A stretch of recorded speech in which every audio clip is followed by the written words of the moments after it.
Olá, turma. Meu nome é Erivaldo, sou monitor do projeto Universidade para Todos pela Universidade do Estado da Bahia. A disciplina aqui é literatura, a especialista da disciplina é Líbia Mello. A videoaula aqui é de número 5, literatura brasileira contemporânea. Então, o que vem a ser a literatura contemporânea? O que é literatura contemporânea? Literatura contemporânea é a literatura dos dias atuais, é a literatura do dia a dia, a literatura do cotidiano, uma literatura que surge ali no meado do século XX ao século XXI. Né? É uma literatura que ela pendura até os tempos atuais. Ela não define um estilo, a nomenclatura dela ainda também não é definida. Ora, vai ter momentos que a gente vai ver lá como literatura contemporânea, ora como pós-modernismo. Mas ela não tem uma nomenclatura ainda definida como um simbolismo, um romantismo e tal.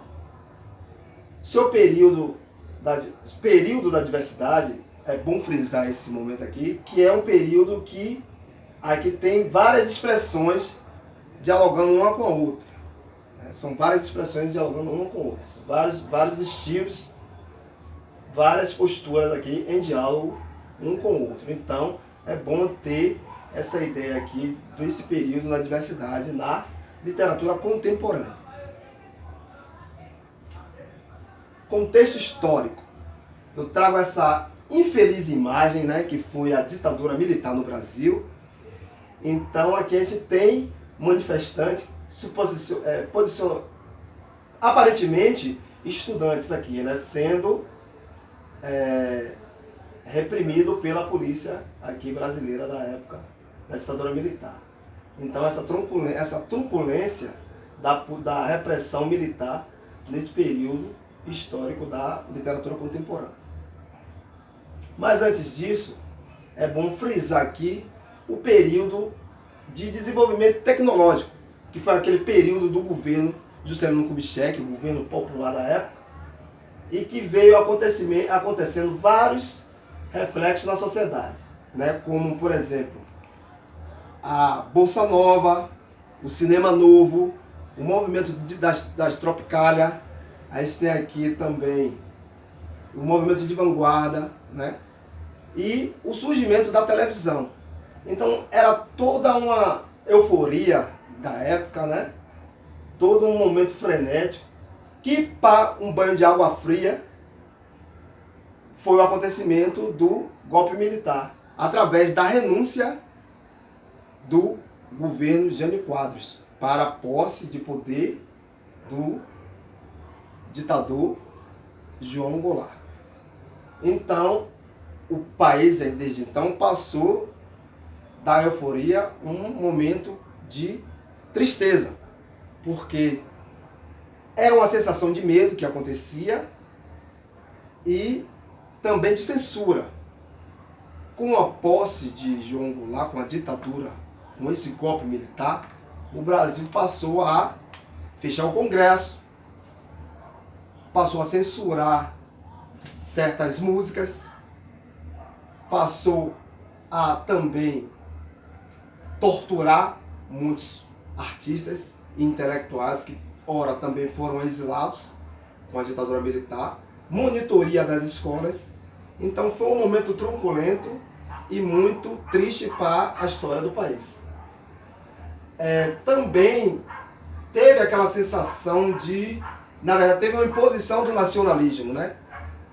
Da doença fanática do nacionalismo. E para isso, trouxe o tricampeonato da seleção brasileira. Né? O Brasil ganha a Copa do Mundo, o seu tricampeonato, e para uma sensação de tentar, para um objetivo de tentar silenciar o povo, eles lançam esse ditado: Brasil, ame-o ou deixe-o. Então foi todo esse processo aí da ditadura militar com a posse de João Goulart.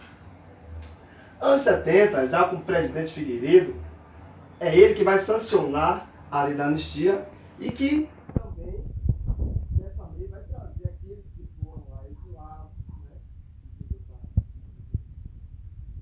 militar, com legislação dos países, como intelectuais, artistas e tal, eles foram exilados, e daí com essa lei cria um otimismo, cria uma sensação de esperança, né, e um retorno para ao país. Então essa lei ela favorece o retorno daqueles intelectuais, daqueles artistas que foram exilados. Em seguida, já um movimento mais fraco da ditadura militar, em 1985, o movimento escravizado ganha uma força, né? E aí já eliminando, acabando com a ditadura militar, lança o presidente Fernando Collor de Mello em 1989. Só que 2 anos à frente, ele é depois. Então temos aqui agora as características da literatura brasileira contemporânea. Diminuição das fronteiras entre a arte popular e a erudita, a intertextualidade, vários estilos de narrativa, preocupação com os presentes, temas do cotidiano, metalinguagem, engajamento social, novas técnicas de escrita e arte, produção de contos e crônicas. Então, essa é uma das características da literatura brasileira contemporânea. Em seguida, a gente tem as tendências contemporâneas da literatura brasileira. Ela é subdividida em 2 momentos. A literatura, a tendência tradicional e a tendência alternativa. Nesse vídeo a gente vai se ater apenas à tendência tradicional. A alternativa é aquela que a gente vai falar sobre a questão das poesias, né? A alternativa ela vai frisar muito para o lado da arte poética. Aí a gente vai ter o concretismo, a poesia marginal, a poesia social, né? O neoconcretismo. Então essa alternativa ela é de contra ao tradicional. E também ela é vinculada àquele meio também de combate, de contestação ao meio ditatorial. Já a tradicional, que a gente pode entender como aqui romances, como prosa, né, ela vem aqui com a vertente do romantismo. Né? Então, as tendências contemporâneas da literatura brasileira é o quê? A tradicional, que é a prosa poética, a prosa, o romance, pode-se entender assim, e a alternativa, que é a poesia.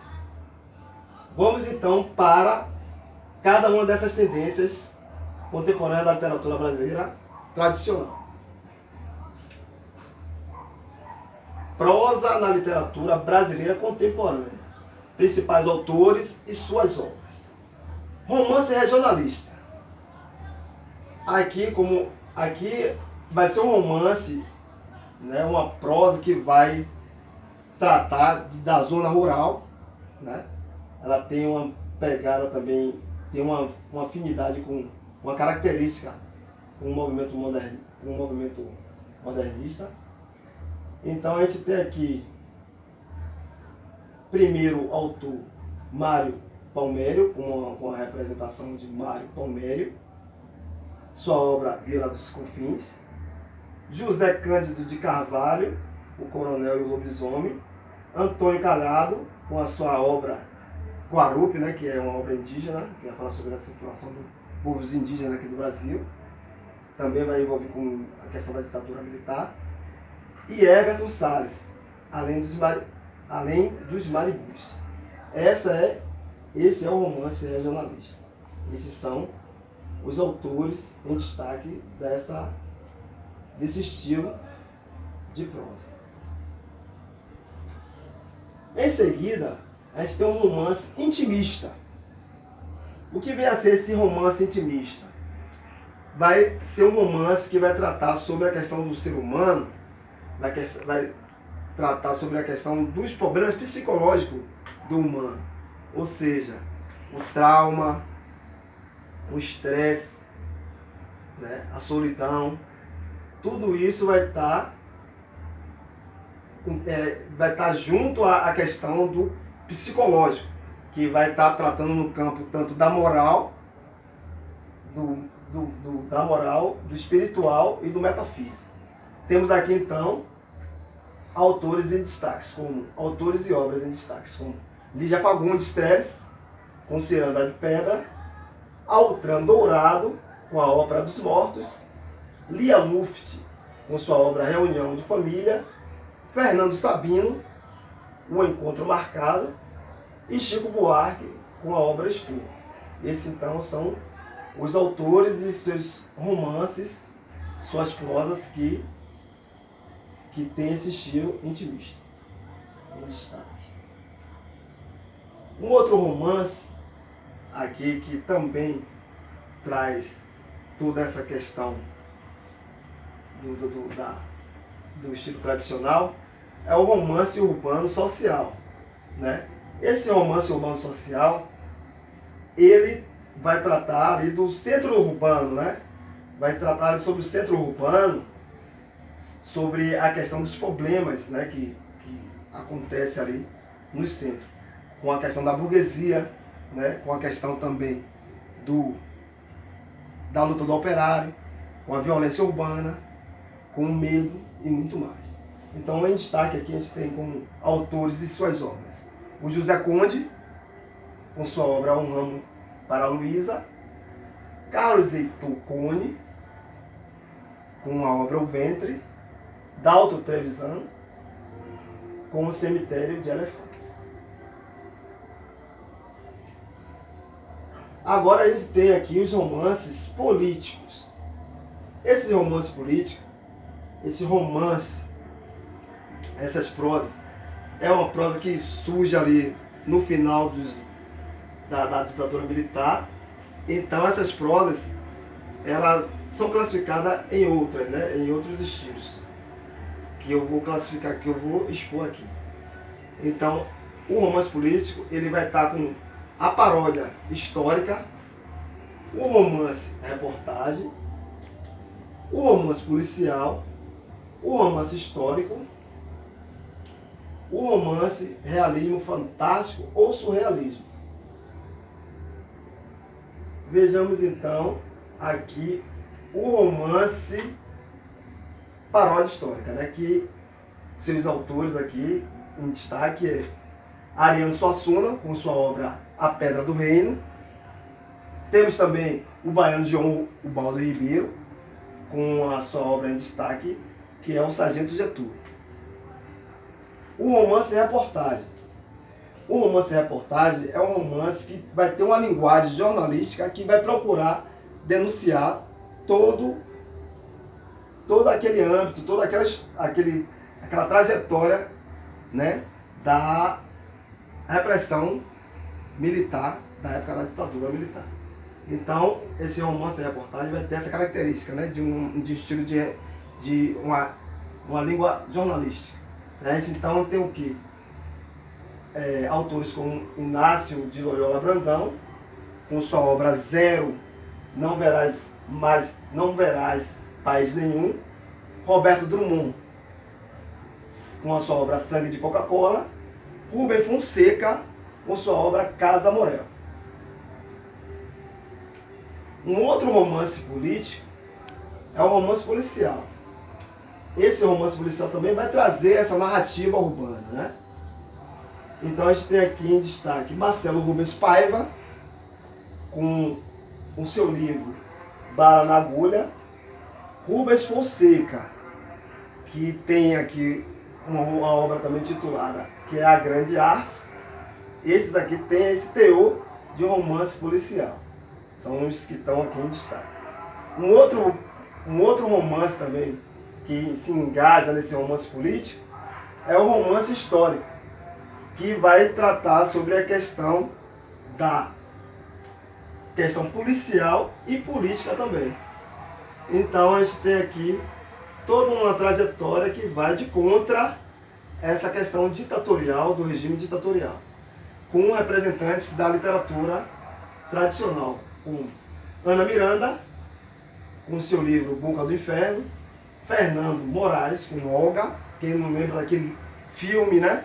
Que foi, essa obra virou uma obra fílmica também, chamada Olga, né? Também temos aqui o Rubem Fonseca, com o livro Agosto.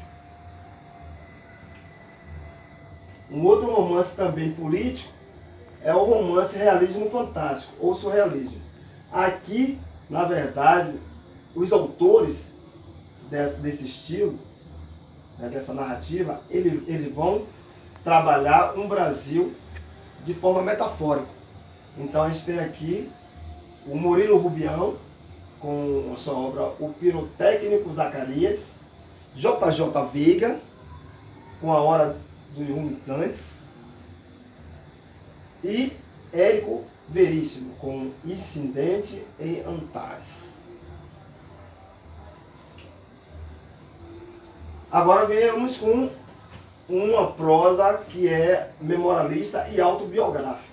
Esse romance, ele ganha mais destaque ali nos anos 80, que na verdade é um tipo de prosa autobiográfico que vai mesclar, que vai ali, né, dialogar com reflexões de intelectuais que foram exilados ou sofreram torturas com o regime ditatorial aqui do Brasil.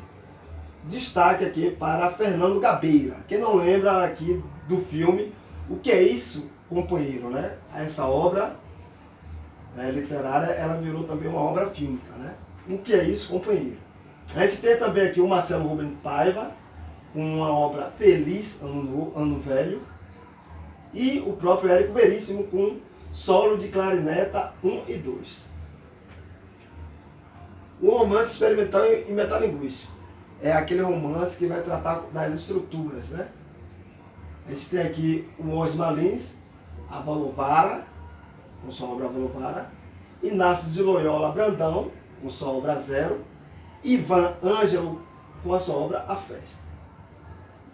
Então é isso, pessoal. Eu espero que vocês tenham gostado dessa videoaula e desejo sucesso na prova de vocês. Obrigado.